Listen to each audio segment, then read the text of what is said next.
On the morning of the 23rd of April, 1990, a man was shot dead on the doorstep of his villa above Marbella, and the killer rode away on a yellow bicycle.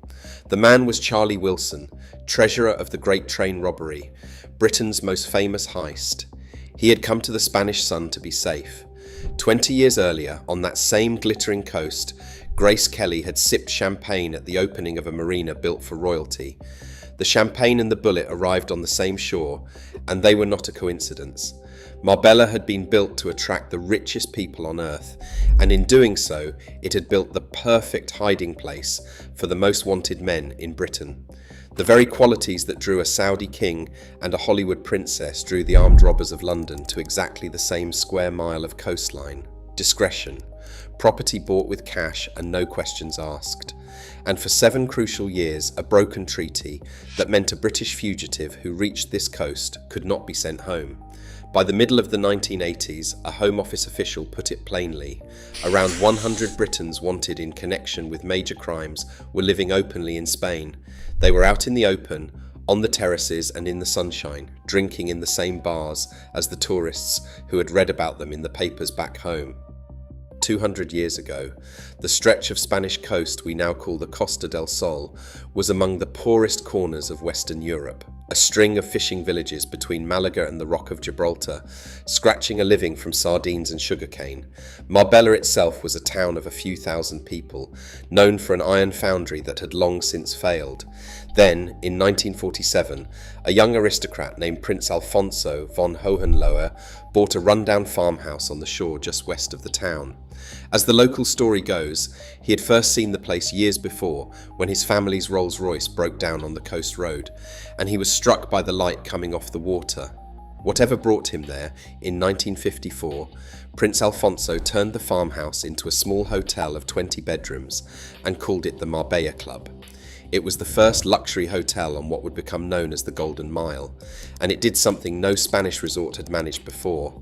It turned a forgotten fishing coast into a playground for people who could go anywhere in the world and chose to come here.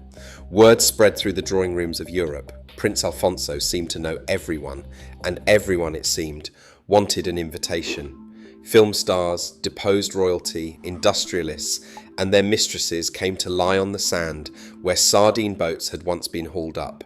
By the end of the 1960s, the fishing village had a second life as a stage set for the very rich, and the man who would build its grandest theatre was a property developer named Jose Banús. Banús had made his fortune building for the Franco regime, and in 1970 he opened a marina a few miles west of Marbella that carried his own name, Puerto Banús. The party he threw to launch it has passed into legend, and unlike the Rolls-Royce, this one is a matter of record. 1,700 guests. Grace Kelly, by then Princess of Monaco, came with Prince Rainier at her side, and the crowd around them held the Aga Khan, the film director Roman Polanski, and Hugh Hefner. 300 waiters brought in specially from Seville carried 22 kilos of beluga caviar between the tables, and a young singer named Julio Iglesias, barely known outside Spain, performed for the crowd. Overnight, a stretch of working fishing coast had become the most glamorous marina in the Mediterranean. 4 years later, the coast acquired its most extravagant patron of all. In 1974, a Saudi prince, who would go on to become King Fahd, came to Marbella, and he liked what he found. On the Golden Mile, he built an estate of some 200 acres, the size of a small town. Its centerpiece, a palace of white marble modelled on the White House in Washington, complete with its own mosque, its own clinic, and a helipad for the constant coming and going of his court. When the king was in residence, the town's whole economy changed shape around him. On one 7-week visit, his entourage was reported to have spent around 90 million euros, booking hundreds of hotel rooms and shipping in a fleet of brand new Mercedes cars from Germany for the season. On another occasion, the king was said to have handed a single hotel worker a tip of roughly 235,000 euros. By the mid-1970s then, Marbella was one of the most glamorous addresses on earth, rich, discreet and awash with property changing hands for cash. And then, in 1978, one more thing changed, and it had nothing to do with glamour at all. The story that older Britons remember, the one the tabloids told, was that Spain simply had no extradition treaty with Britain, so any criminal who reached it was untouchable. The truth is a little different, and a good deal stranger. There had been a treaty signed between the two countries in 1878, exactly 100 years earlier. It had worked for a century, but in 1978 Spain gave formal notice to end it, and that October the old treaty lapsed. The timing had almost nothing to do with criminals. Spain and Britain were locked in a long and bitter quarrel over Gibraltar, the British territory on Spain's southern tip, and the Spanish had closed the land border to it back in 1969. Ending the old extradition treaty, Spanish officials said, was partly a matter of Britain's own courts, whose rules of evidence had made it too hard for Spain to get its own wanted men sent back. Whatever the reason, tearing it up was one more blow struck in that long feud. But the men who noticed it first were not diplomats. They were the robbers, the fraudsters, and the gangland faces of London, and what they understood was very simple. For as long as there was no treaty, a British fugitive who reached Spanish soil could sit on a Marbella terrace, read about himself in an English newspaper, and know that there was almost nothing Scotland Yard could do to reach him. The first of the famous names had, in fact, arrived even before the treaty fell. Charlie Wilson, the man who would one day die on that doorstep, had been the treasurer of the Great Train Robbery of 1963, the gang that stopped a Royal Mail train in Buckinghamshire and made off with £2.6 million in used banknotes. That was a colossal sum, worth many tens of millions in today's money. Wilson was the one who counted it out and handed each robber his share, £150,000 apiece. And at the trial he said so little that the newspapers christened him the Silent Man. Sentenced to 30 years, he lasted just 4 months inside. In the summer of 1964, a small gang broke into Winson Green Prison in Birmingham to break him back out, and Wilson then vanished so completely that it took Scotland Yard nearly 4 years to find him, living under a false name in a quiet town outside Montreal. He was found, it was said, only after he invited a relative over from England for Christmas. Recaptured in Canada in 1968 and sent back to serve out his time, he was released to drift, like so many others in this story, towards the Spanish sun.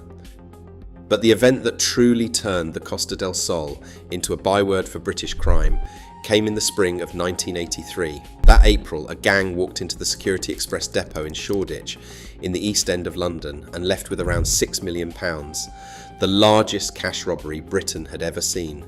As the arrests began, several of the men wanted over the raid did the very same thing at almost the very same moment. They flew to the south of Spain. Among them was a Soho nightclub owner named Ronnie Knight.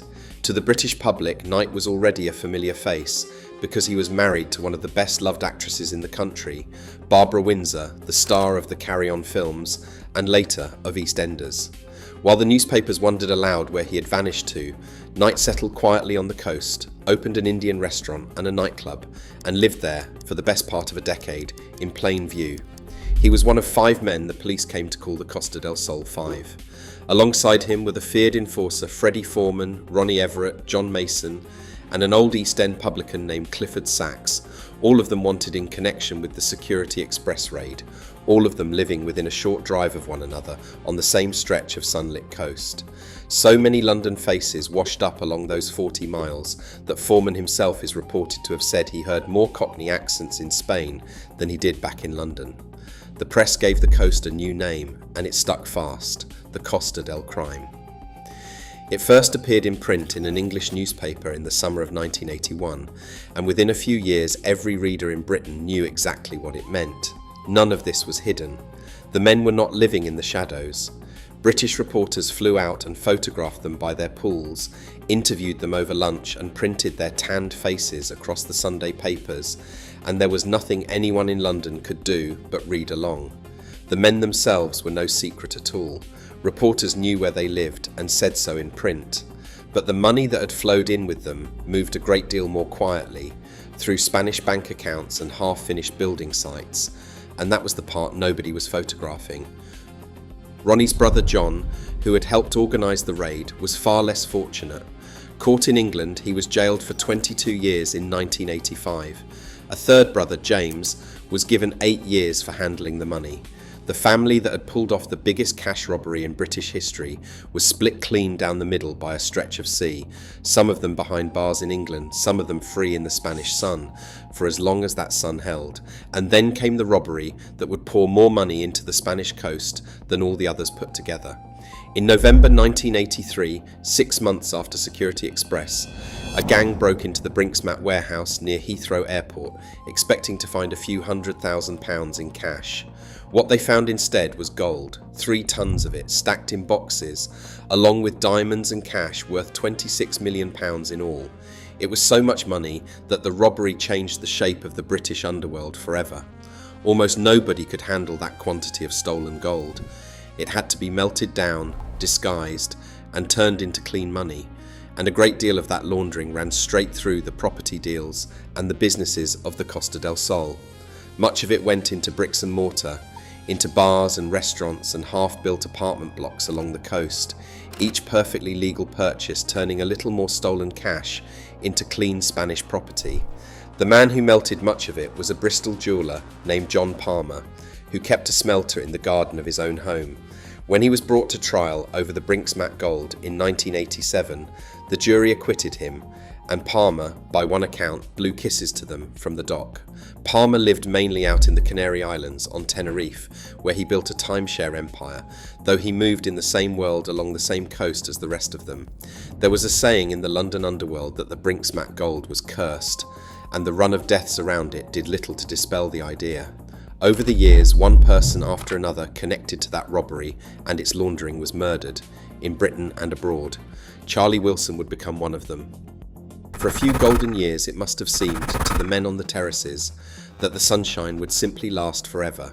It did not, because the same broken treaty that had let them in was about to be mended, and when it was mended the reckoning began. It started in 1985. In July that year, Britain and Spain signed a brand new extradition treaty, and the safe coast suddenly looked a great deal less safe. But there was a catch, and it bought the fugitives a few more summers. Spanish law does not allow a new treaty to be applied backwards in time, so the men already living in Spain could not simply be scooped up for crimes committed before it came into force. There was, however, one fatal condition buried in the small print. The protection held only for as long as they stayed exactly where they were. The moment a fugitive stepped off Spanish soil and tried to come back, the new treaty would apply to him in full. And so, in a strange way, the sunshine became a cage. When British and Spanish officials sat down to sign that treaty, reporters noted the absurdity of it out loud. Several of Britain's most wanted men were sunning themselves in their villas within sight of the very coast the diplomats were haggling over, and there was still nothing anyone could legally do to touch them. Spain found other ways to move them along. In July 1989, Freddie Foreman was seized outside his penthouse in Puerto Banús, bundled into a car, driven to the airport and put on a plane to London. Spain could not extradite him under the old rules, so it simply expelled him instead. He was later convicted of handling the Security Express money and sent to prison. And then there was Charlie Wilson. The old train robber had been drawn, like so many others, into the murky aftermath of the Brinksmat robbery, and money had gone missing somewhere along the line. In the months before he died, it was reported that he had taken to sleeping with an axe within arm's reach, certain that someone was coming for him. On that bright April morning in 1990, someone did. A young man rang the bell of the villa above the town, shot Wilson dead in his own doorway, shot his dog for good measure, and pedalled calmly away down the hill on that yellow bicycle. Charlie Wilson had crossed a continent to escape a British prison cell. What he found waiting for him in the sunshine was far worse. Ronnie Knight held out longer than almost anyone. He stayed on the coast until 1994, when, tired and short of money, he finally came home to face the music, selling the story of his return to a newspaper along the way. In January 1995, a court jailed him for 7 years for handling more than £300,000 of the Security Express proceeds. By then, his marriage to Barbara Windsor was long over. He died in a care home in Cambridge in 2023, an old man far from the terraces where he had once been a king of the Costa del Crime. Not all of them were ever brought home. Clifford Sachs, the old East End publican who had run a pub near the Security Express depot, stayed on the coast to the very end. Questioned again by detectives around the turn of the century, he was reportedly judged too ill to face extradition, and he died in Spain, a free man, in the same sunshine he had fled to nearly 20 years before. The last of the great manhunts ran on deep into the 1990s. Kenneth Noy, who had handled some of that stolen bullion, and who later stabbed a man to death in a road rage attack on a slip road off the M25 motorway, went on the run to Spain. He was not on the Marbella coast at all. He had gone further west, near Cadiz on the Atlantic side, and the detail that finally gave him away has the exact flavour of the whole era. A police officer lifted his fingerprint from a wine glass in a beachside restaurant. He was arrested in 1998 and sent home to stand trial the following year. So what became of the Costa del Crime? The men are gone now. Some died in the sun, some died back in England, and some grew old and frail in prison cells. John Palmer, the man who had melted the gold and walked free, went on to become one of the richest criminals Britain has ever produced. At his peak, he was reckoned to be worth around £300 million, and one national newspaper's rich list once placed him level with the Queen herself. His fortune came from a timeshare operation so vast that when he was finally convicted of fraud, in 2001, the court heard he had cheated around 16,000 people out of more than £45 million. He was jailed for 8 years. 14 years after that, in June 2015, he was found dead in the garden of his home in Essex, shot through a fence so cleanly that the police at first believed he had died of natural causes. The manhunt never entirely ended either. In 2006, decades after the first faces had fled to the coast, British and Spanish police launched a joint campaign they called Operation Captura, publishing the names and photographs of British fugitives believed to be hiding somewhere in Spain. 20 years on, in 2026, they announced the arrest of the 100th name on that list. The glamour, though, did not die with the gangsters. If anything, it grew. The resort the robbers chose, precisely because it was rich and discreet, is richer today than it has ever been. In 2024, the wider Costa del Sol drew more than 14 million visitors, a record, with British holidaymakers the single largest group among them. That same year, a Europe-wide travellers poll named Marbella the best destination on the entire continent, ahead of Monaco itself, the first time a Spanish resort had ever taken the top place. The town itself now numbers more than 160,000 residents, close to a third of them foreign nationals, drawn to the coast by the very same sun. Walk the front at Puerto Banús today, and the Marina José Banús opened in 1970, now home to the better part of 1,000 berths, is still lined with the yachts of people who could moor anywhere in the world and choose to moor here. The Marbella Club, Prince Alfonso's little hotel of 20 rooms, is still one of the grandest addresses on the coast. Only one great monument of the Golden Age stands empty now. King Fahd's marble palace on the Golden Mile, that white house by the sea, sits derelict behind its high walls, gutted by a fire in July 2023. Its fountains dry and its gates chained. And the other trade, the hidden one, never really left the coast at all. It only changed hands. The London robbers gave way, over the decades, to bigger and colder operations, Irish and Italian and Russian, drawn to the same stretch of sea for exactly the same reasons the old faces had been. In September 2022, Spanish police and European investigators arrested a money launderer for one of the largest crime networks in Europe near Malaga, a man accused of washing more than €200 million through the region. The old London faces were long gone, but the coast was still doing the very work they had first found it so useful for. There is a particular cruelty in the way Charlie Wilson died.